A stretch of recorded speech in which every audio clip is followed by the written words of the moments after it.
make a move and the bunny gets it. I said, put the bunny back in the box.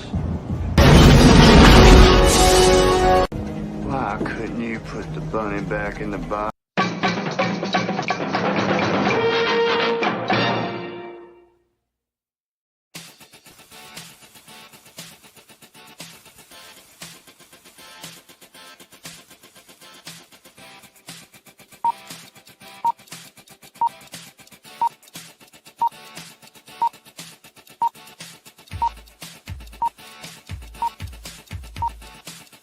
It's show.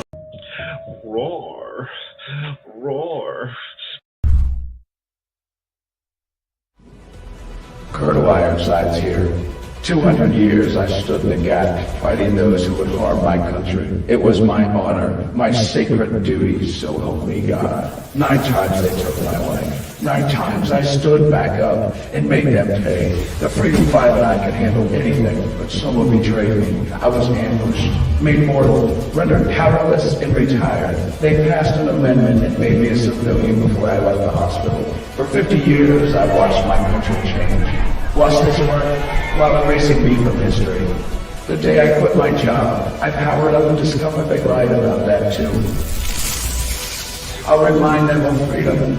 I'll remind them of duty. I'll remind them of their oaths and who they serve. I'll remind them while I'm shoving it down their throats.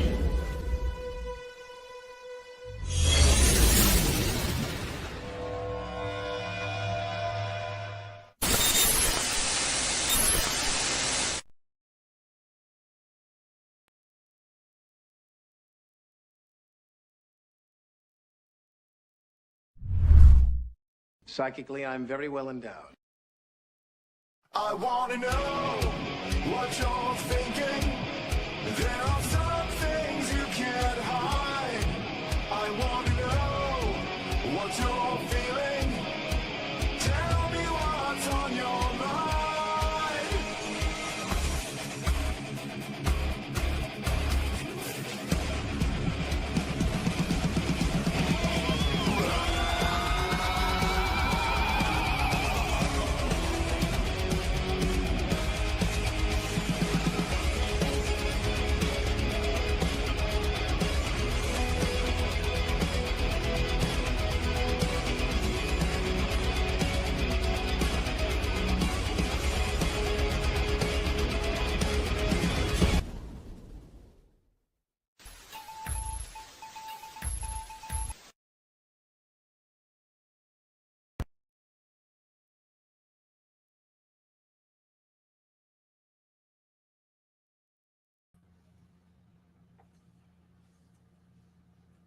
Hey there, this is Cooper from Telepathic Bunny Comics. Welcome to the rabbit hole. Didn't expect a huge turnout tonight. I'm not really talking about a sexy topic, as it were, but very important. Very important. Now, for those people who don't know that aren't really into like the comic thing, you know, which I am into comic thing, but basically, there was a monopoly for a better part of several decades that was basically handling the distribution of comics for a long time when they took them out of the comic book shop, out of the drugstores and the spinner racks, you know, and the local newsstand or whatever, and basically put them into the comic book shops, as it were, like the boutique shops. And there was like eventually it all like compressed down to like one organization. It was called Diamond's Distributor, run by a guy named Steve Jeppy. Hold on a second. Got a comment already. All right. I thought Diamond already passed away a few years ago. Well, the news of its demise was greatly exaggerated because up until just the other day when they announced Chapter 11, they were still kicking somewhat. But most people would tell you that the kicking was of a entity that was already dead, like showing kicking because the nerve endings were still like firing. But what really damaged it, I've got a clip for that. I've got 3 of my favorite commentators commented on this week, and I did some clips from them. But this is Gary from Nerdrotic, who used to own a comic book shop, talking about why Diamond got in the shape it was in. Here we go.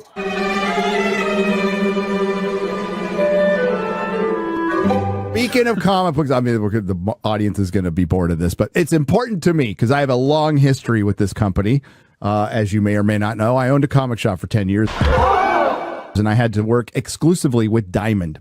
Diamond is a distributor of comics. They are the accidental monopoly and another canary in the coal mine of culture. Like everything,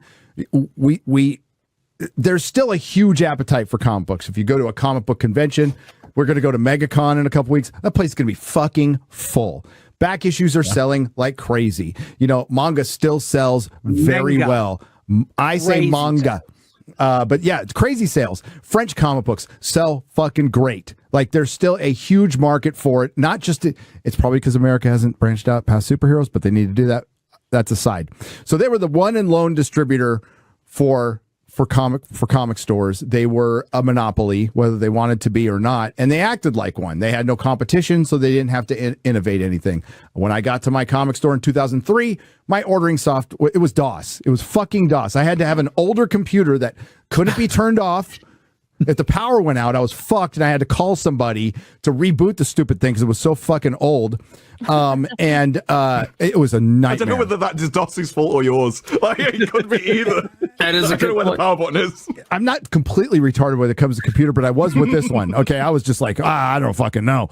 And then, so, you know, we had a lot of complaints with them as stores, and I mean, there were some good people there. Dave Hawksworth, my rep, was really good. But you know, the first thing I thought of when I got there and I was told to shut up and sit down at my first retailer meeting is like, why do we only have one distributor? And it's because Diamond bought all the other ones, right? But like, that's not good. I would like to have a choice, and I would like to see some competition. And the problem has always been nobody really wanted to distribute comic books. And if nobody really wants to distribute them, that's a fucking problem, because it's such a pain in the ass. And it's a pain in the ass a lot of the times because of the retailers. A few powerful retailers were calling all the fucking shots for everybody. They had the ear of all the major publishers. And the rest of us who were asking questions were kind of left out in the cold. That's just the way it is, whatever. And now they're filing for bankruptcy. It's Chapter 11. They're reorganizing. Now, Diamond doesn't distribute Marvel or DC anymore. Marvel and DC broke away from them. And now there's multiple distributors, but they're like half distributors. They're not like, again, nobody wants to distribute comic books. There's no desire to do it, or a company would go out there and fucking do it right. Like, believe me, if somebody had enough money and wherewithal, they could compete against Diamond immediately because they were so fucking incompetent a lot of the times. Now, Steve Jeppe was the owner. You know, I've never met the guy, but he famously was on a Brian Hibbs live stream saying that, hey, during COVID, this is when all this shit went down during COVID, right? And the comic industry had a great time to like reevaluate and maybe start from scratch and save themselves. But instead, they all ran into their corners and they didn't do fucking shit. Jim Lee, who was the president of DC at the time, instead of like brokering a deal with Marvel to like do this exciting comic book, maybe together that would get people into the fucking stores, decided to make a fucking sketchbook. Or, and like, maybe just Jim Lee do it, like some basic bitch shit. Have Jim Lee do a Batman book. Do something to get people in. They didn't fucking do it. And they just fought. And now they're in bankruptcy. I'm surprised. All right. Well, but yeah, most of the people you talk to are going to have that experience. And basically, when you got a monopoly on things, you don't have to innovate. You don't have to change anything. Like DOS, they had DOS in 2003. That was their operating system that you had to run their software on. That's crazy. Okay. I think it was up to Windows 95, maybe when, yeah, I think it was up to Windows. No, sorry, it might have been Windows 2000, maybe even XP. I think it was XP by then. Pretty sure it was XP by then. But, and they're on DOS. Holy crap. That's almost pre-Windows. So, I mean, when you got something like that, there's no innovation, there's no desire to expand, there's no desire for to make things better. When you got a monopoly, it's pretty much like a communist government. We're the only game in town. You got, and everybody gets treated semi-equally below a certain level, but these other people get preferential treatment. But you're supposed to you're supposed to like go through us for everything, and it just didn't work out. Let me play this clip from Wes from TC, Thinking Critical. He's got a point to make about the experience of dealing with Diamond. Here you go. They certainly have valuable things out there that were part of Diamond. And at one point, it was a really good idea. If you want to have like a geek bodega and, we're going to say we're going to have a comic book shop, we're going to have tabletop gaming, we're going to have toys and statues, but we're also going to have, these other trinkets and stuff like that. You could, in theory, just order it all from Diamond, and depending on your shipping. And if you ordered enough through there, you got big time discounts and stuff like that. And it made a whole lot of sense. But once Marvel walked away, once DC walked away, it really stopped making sense. And I didn't really understand why any retailer was using Diamond for distribution on Marvel anymore. Why wouldn't you just go to Penguin Random House? You just don't hear the horror stories with Penguin Random House that you do for Diamond. And Diamond's been in business for like 40 years, maybe even longer than that. And then Penguin Random House and Lunar were able to surpass them as far as, customer service and quality of distribution, and the product that you receive in the end. And they just made themselves completely useless. They were no longer fundamentally important to the comic book industry, and that's really how they ended up destroying themselves.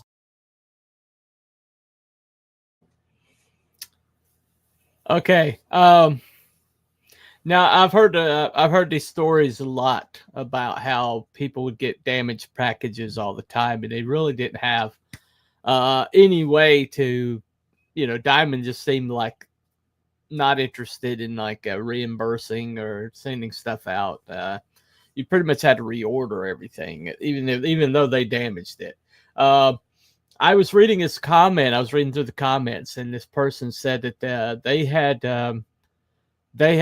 knew of a vendor that was trying to deal with Diamond, and they got a customer rep who was a complete tool to them, just rude and non-cooperative, and they basically said to Diamond, it's like, unless you give us a different rep, we're walking away. And Diamond's like, well, you're stuck with them because we don't have anybody else. And so they walked away. And he said they were doing $2 million a year through Diamond.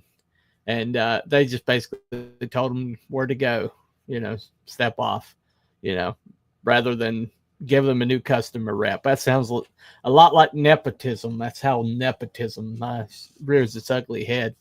But so obviously somebody was connected that they were dealing with, and felt like they could be that way and not have any repercussions.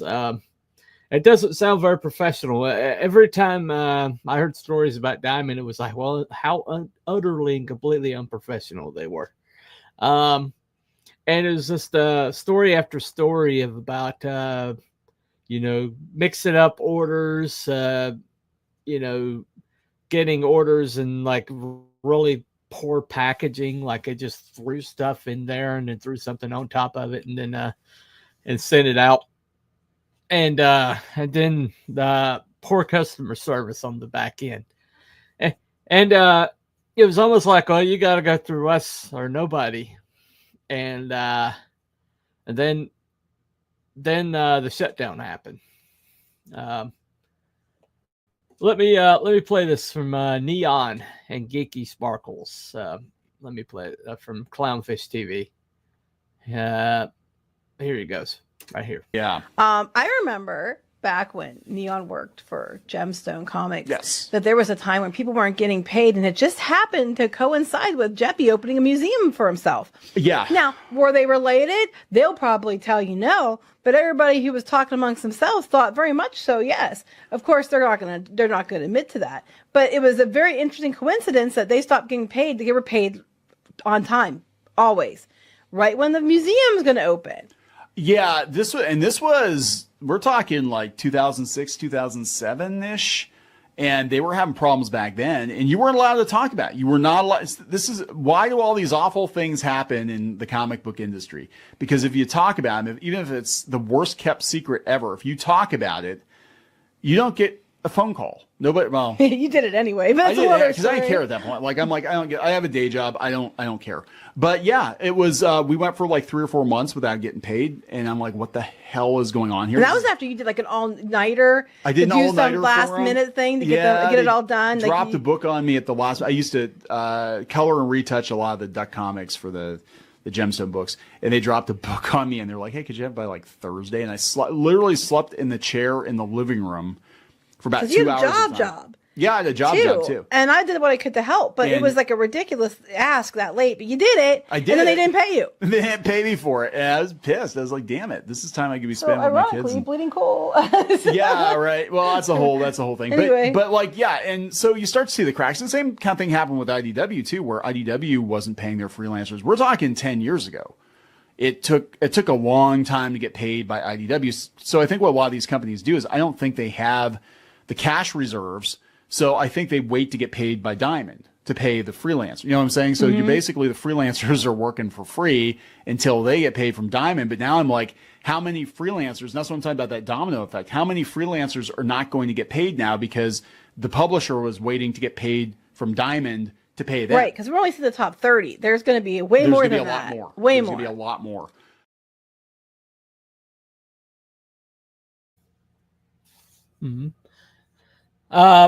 So that shows a different perspective in that Diamond was basically all these comic book companies were basically becoming reliant on Diamond to pay them for their distribution, and so for the distribution rights, I assume, and so they were relying on Diamond, and Diamond was late on getting the money back to them from the comic book shops and things like that, and so because of that, they couldn't move forward, and so a lot of the smaller comic book shops. Now, I was trying to find this Randy Zimmerman, a good buddy of Luke's. He's over Arrow Comics, and he was talking about that the back of their catalog had this green section, and that was like the independent comic book retailers and comic book companies, and they were treated utterly and completely like shit. They weren't ever promoted. They they were bumped. Even though they paid to be in there, they would be bumped, at the drop of a hat. And he was just like completely, utterly said that nobody's going to cry for these people being gone. They're going to cry for the results on the comic book industry, but they're not going to cry for this particular company. And it's like Neon was talking about Steve Jeppy withholding funds because he was building a museum. It's just many such stories like that. And so basically what happened was during the COVID, Steve Jeppy lets everybody know that they're shutting down Diamond Distributors. They're not running Diamond Distributors.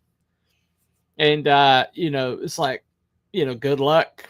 We're not going to deliver, or we're not going to distribute comics for the foreseeable future. And because of that, Marvel went with Luna, I believe, which was based out of Colorado. It was actually a really large comic book shop over there that had a really huge distribution arm for like classic comics and things like that.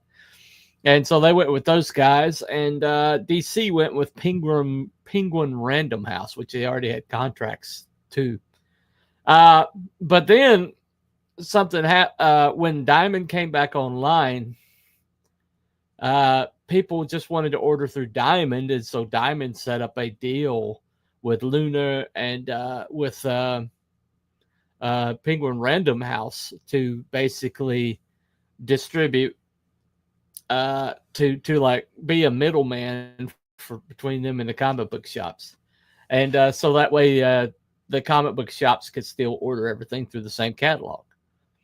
And but the problem was Penguin Random House and Lunar stopped getting paid and became creditors along with everybody else. And so, you know, all it did was just make the situation worse. And so the other day they declared Chapter 11. Chapter 7 means you're dissolving the whole thing.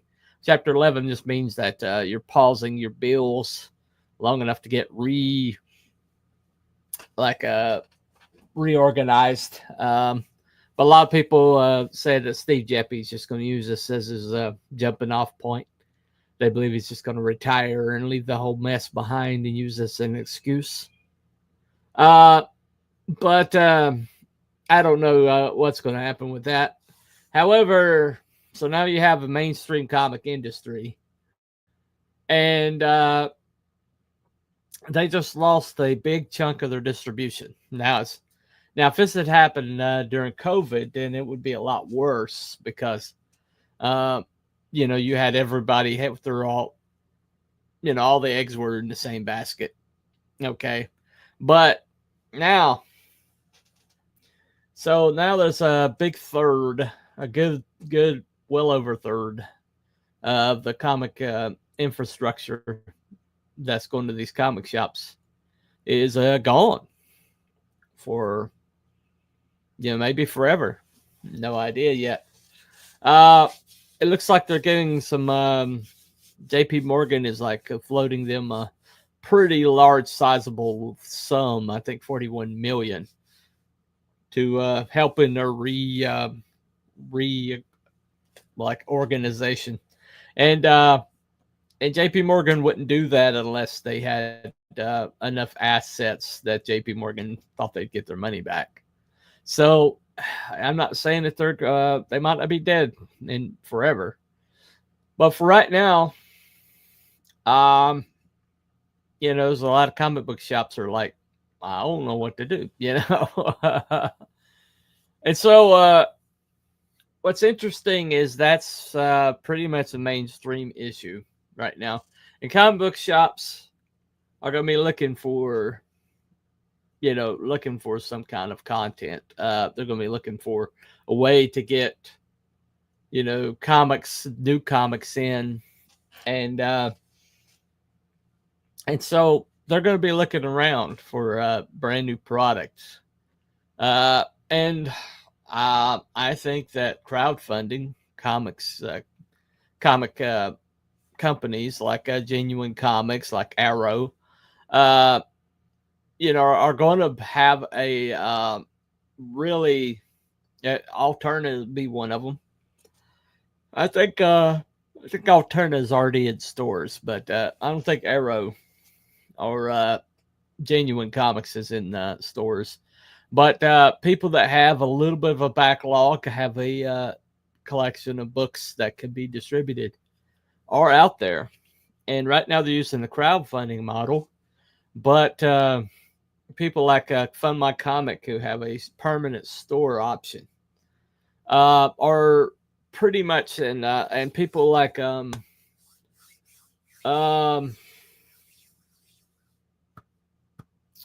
it's the people that do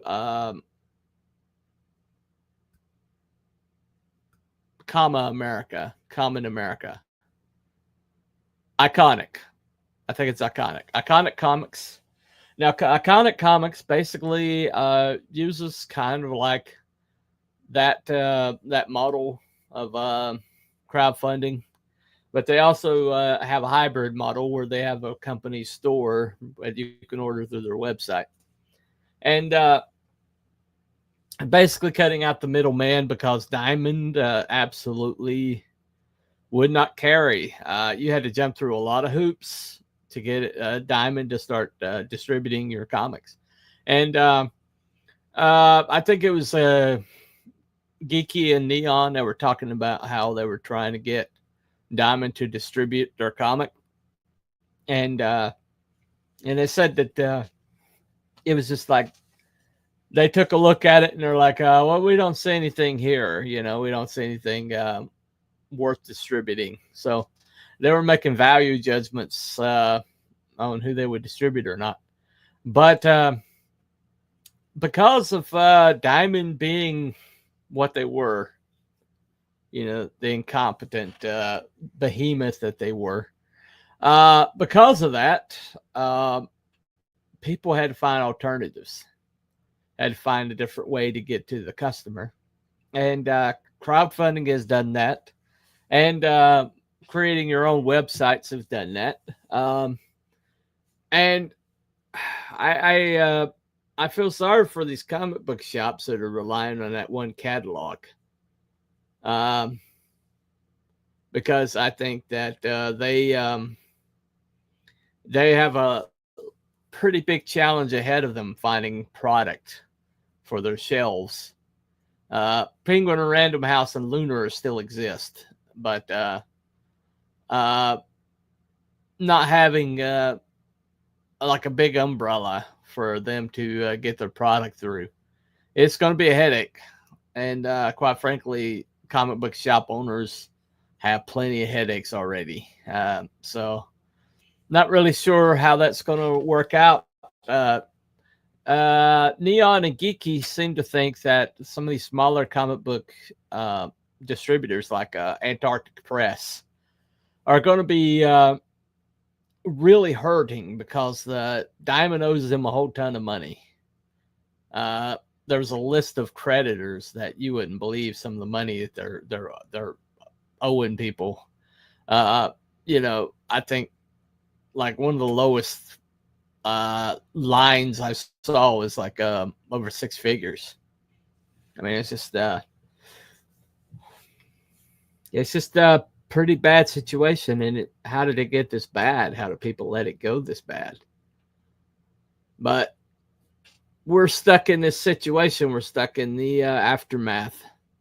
And if comics are going to survive, they can't have that vulnerability anymore. And basically, I saw a bunch of these comic book distributors talking to Mark Millar, and the people that he was talking about, that Gary was talking about, that have big comic book shops and they're big outlets, and how Diamond would listen to them and wouldn't listen to anybody else.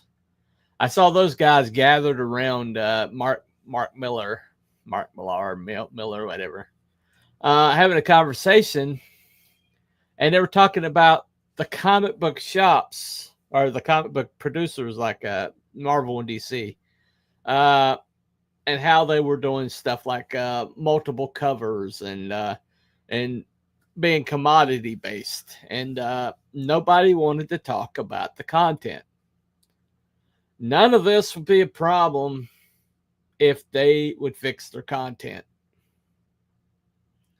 but they're not going to fix their content. They gave Tom King another award the other day for his Wonder Woman run, which by all metrics has evidently just utterly and completely destroyed her as a character, which is what Tom King does. It's what he does. And they're rewarding him for it once again. And it's like, why are you awarding a person who got canceled off of Batman?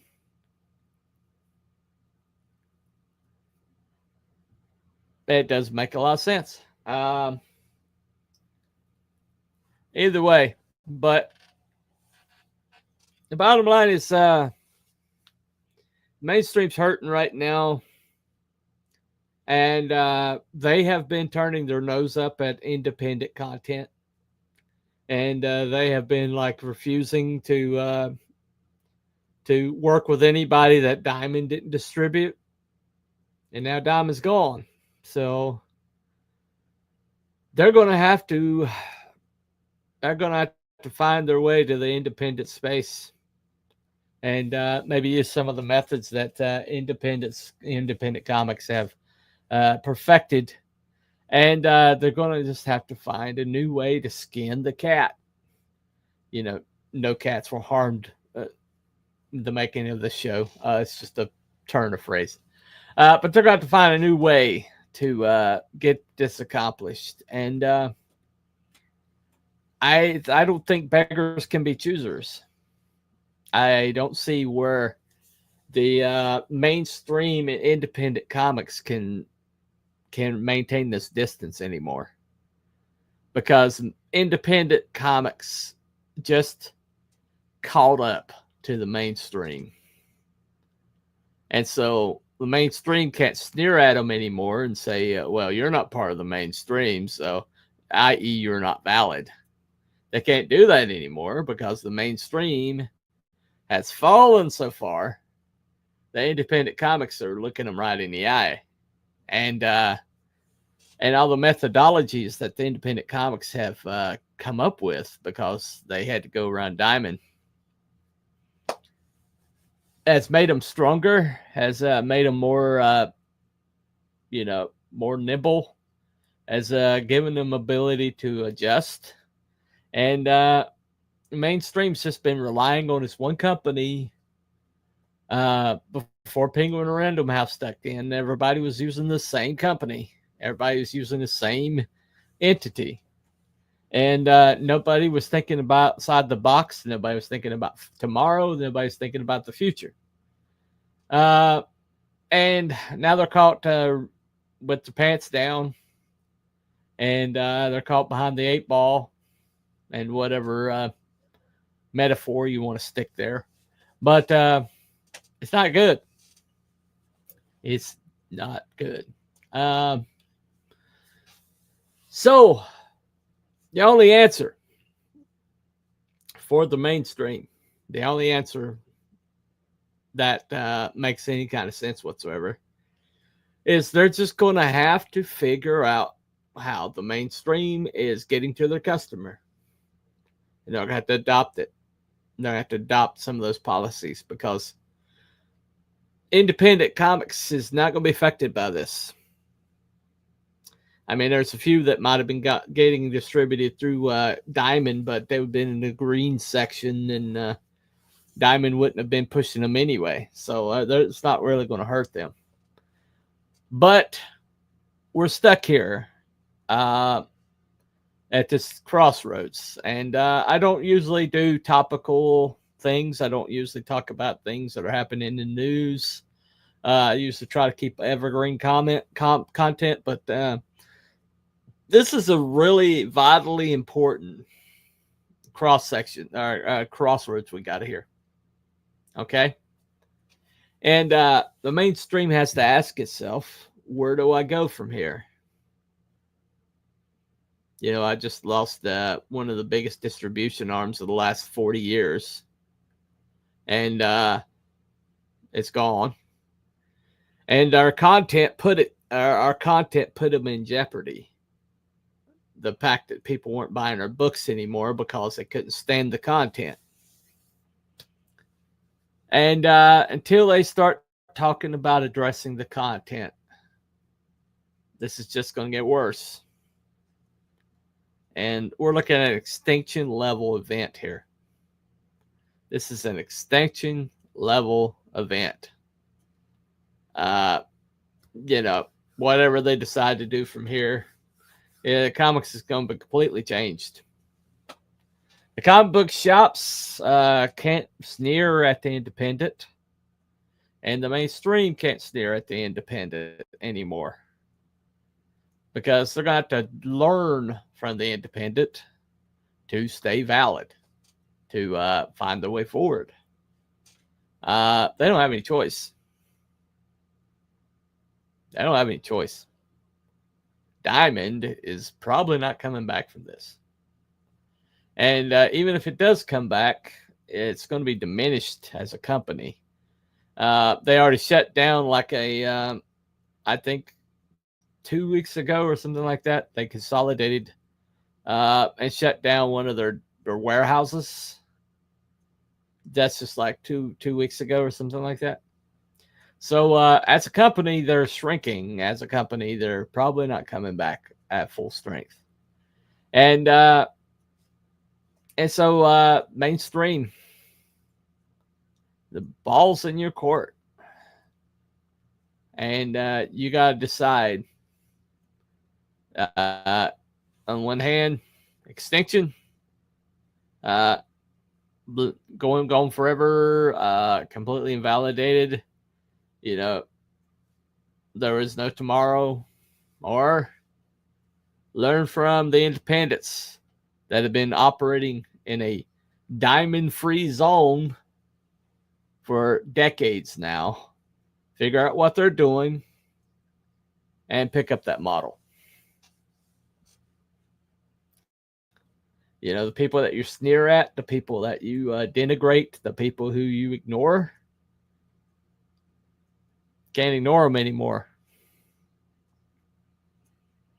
Mainly, what this is going to do, and this is my prediction, I think this is going to make independent comics bigger than the mainstream. And I think it's going to happen pretty dramatically and pretty fast. You know, when you got people like Genuine Comics, guy from Sweden, who doesn't mess with anybody, doesn't pick fights, but he's got this salacious, great character called Perfect 10. Gorgeous, you know, wonderfully written. And I put up against anybody. That guy's going to be breathing down their necks. He's got a great IP, got great writing, got a great world, and he's expanding this year. He's got Alan Goldman doing a comic for him. The Alan Goldman from the mainstream is working on a comic for Genuine Comics. And it's coming out this year. I mean, Eric Ninotowski already has better content than anybody in mainstream. And Arrow Comics is putting out some incredible comics, like Atlantean. 1 and 2. He's about to do a campaign for 2. But I read the first one, which was last year, and I read the Atlantean, and they're both really awesome comics. And they've got the Hybrid series, which is ready to go. And I'm not even talking about Eric July or, you know, the Professionals or the CG Kings. I'm not even talking about those guys, but those guys got content. Those guys got distribution, and those guys got numbers. You know, on a bad campaign, they'd make over 6 figures, some of them. And that's the mainstream's going to be. That's who they're going to have to compete with. Without the diamond monopoly, they're going to have to compete with those guys. And we're about to see the tables turn in a pretty dramatic way. And a diamond going down is just the beginning of it. Just the beginning. So it's adapt or die time. Adapt or die. You're an invalid dinosaur. And Diamond, the biggest invalid dinosaur of them all, has just burned to the ground. And while you've been ignoring and putting down independent comics, they've been working. They've been getting around Diamond's embargo. And they're going straight to the customer, and they've created a customer base that they distribute directly through crowdfunding websites like FMC, Fund My Comic. They're crowdfunding through these websites, and which used to be frowned upon. Oh my gosh, you're one of those vanity press people. I guess you couldn't get a real company to put out your stuff.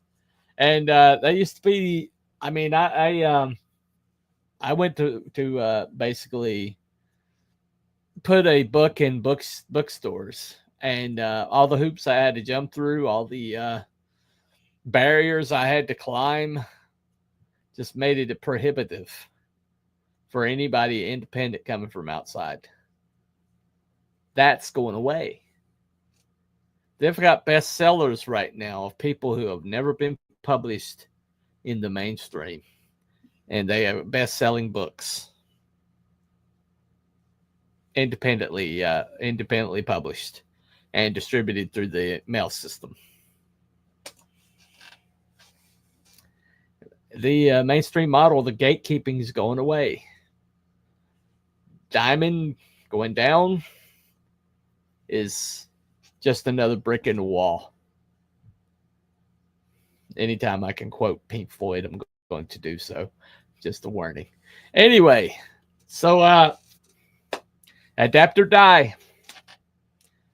And Diamond's not coming back. What are you going to do, kids?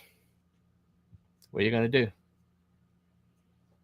You're going to go the way of the dinosaur and be dug up in 100 years by some enterprising paleontologist wondering, what is this comic? Is this a comic? I've heard of these things.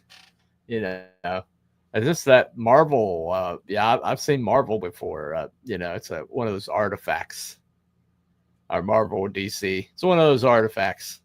It's a company that went defunct about 100 years ago. Timely Comics used to be a thing. Charlton Comics used to be a thing. Comic companies don't last forever. You're not immortal unless you adapt to your new environment. Independent Comics has already done that. So maybe you need to call up somebody you kicked out of the mainstream and have a chin wag with them. I think you find it informative. Anyway. Thank you all for coming. Got 17 eyeballs. Thank you. That's probably mostly on X. Nobody's commenting in the comments today, but no big deal. Except for Wookie. Wookie don't count. They don't count. Anyway. But I'm hoping maybe some mainstream person will be slumming and find my tiny channel and see this and maybe make a phone call. I don't know. But anyway, that's been Cooper for Telepathic Bunny Comics. Thank you all for coming today. And remember, follow the white rabbit. And we'll see you Thursday. Bye, everybody.